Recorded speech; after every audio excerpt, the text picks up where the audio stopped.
Bread uttapam বানানোর জন্য আমি এখানে 4টে ব্রেড নিয়ে নিয়েছি।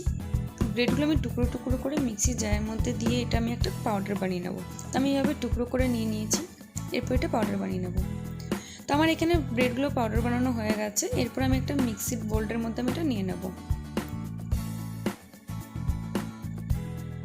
তো আমি এখানে মিক্স বোল্ডের মধ্যে নিয়ে নিয়েছি। এরপর আমি দেবো 1 বাটির মতো সুজি আর দেবো 3 স্পুন ময়দা।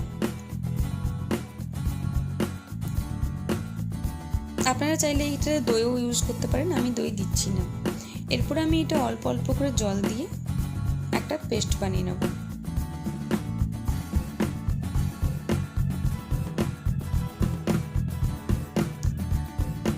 সবকটা উপকরণ আমি খুব ভালো করে মিলিয়ে একটা বেটার বানিয়ে নেব।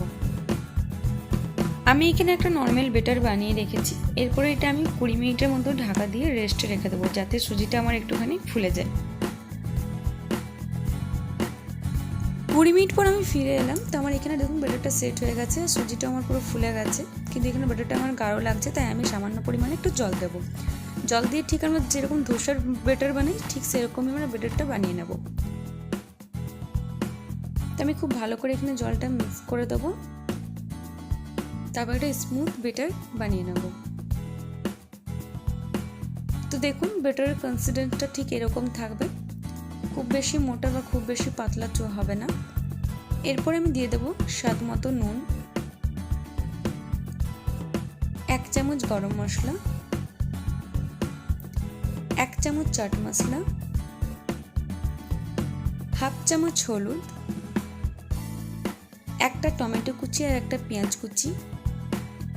আমি একটা মাঝারি সাইজের পেঁয়াজ নিয়েছি, খুব ভালো করে মিহি করে কুচিয়ে নিয়েছি। দেবো 2টো লঙ্কা কুচি, একটা ছোট সাইজের আদা কুচি আর একটা গাজর কুচি। আপনারা চাইলে এখানে বিনস, ক্যাপসিকাম, মটরশুঁটি যে কোনো কিছু ইউজ করতে পারেন। আর দিলাম 1 চামচ বেকিং পাউডার। সবকটা ইনগ্রিডিয়েন্টস আমি খুব ভালো করে মিলিয়ে নেব।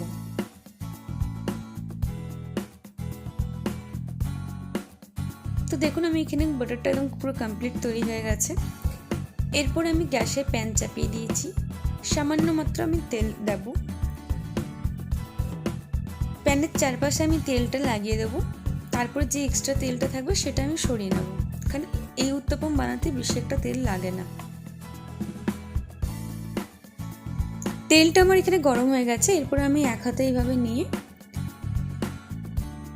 চারপাশে আমি ঠিক এইভাবে ফেলিয়ে আমি একটা রাউন্ড শেপ দিয়ে দেবো। আঁচটা আমাদের এই সময় লো টু মিডিয়াম আঁচে থাকবে, যেহেতু আমাদের সবজিগুলো কাঁচা তাই একটু সেদ্ধ হতে টাইম লাগবে। লো টু মিডিয়াম আঁচে রেখে আমাদের প্রসেসটা পুরো কমপ্লিট করতে হবে। তো আমি এখানে দেখুন রাউন্ড শেপ দিয়ে দিয়েছি। এরপর আমি ঢাকা দিয়ে 1 থেকে 2 মিনিটের মতো কভার করে হতে দেবো। 1-2 মিনিট পর আমি ঢাকনাটা সরিয়ে দেখুন উপরে অংশ দেখি বোঝা যাচ্ছে যে নিচের সাইডটা আমার হয়ে গেছে। এরপর এটা আমি আস্তে করে পাল্টে দেবো। অপোজিট সাইডটাও ঠিক এইভাবে আমি গোল্ডেন কালার করে ফ্রাই করে নেব। হালকা করে এরকমভাবে খুন্তিতে করে প্রেস করে দেবেন।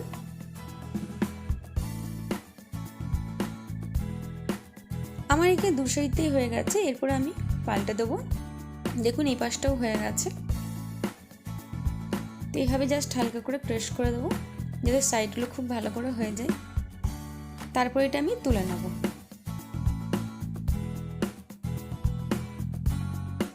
বাকি উত্তপমগুলো আমি ঠিক সেমভাবেই বানিয়ে নেব।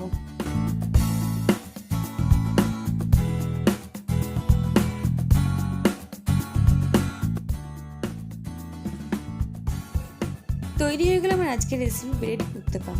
এই রেসিপিটা খুবই ইজি অ্যান্ড খুব কুইকলি তৈরি হয়ে যায় আর খুবই সফট হয়। দেখুন কতখানি সফট হয়েছে, বাচ্চারা খেতে খুবই ভালোবাসে। বাচ্চাদের টিফিনে বা হাজব্যান্ডের লাঞ্চ বক্সে এটা আপনারা ইজিলি বানিয়ে দিতে পারেন। তাই একবার হলো আপনার বাড়িতে এই রেসিপিটা বানান আর আমাকে কমেন্ট বক্সে জানাতে ভুলবেন না যে রেসিপিটা আপনাদের কেমন লেগেছে। ভিডিওটা ভালো লাগলে একটা লাইক করে দেবেন আর আমার চ্যানেলটা যারা এখনও সাবস্ক্রাইব করেন প্লিজ চ্যানেলটাকে আমার সাবস্ক্রাইব করে দেবেন। আজকের মতো এই পর্যন্তই, আবার দেখা হবে নেক্সট ভিডিওতে নতুন কোনো রেসিপির সাথে। সুস্থ থাকুন, ভালো থাকুন, থ্যাংক ইউ।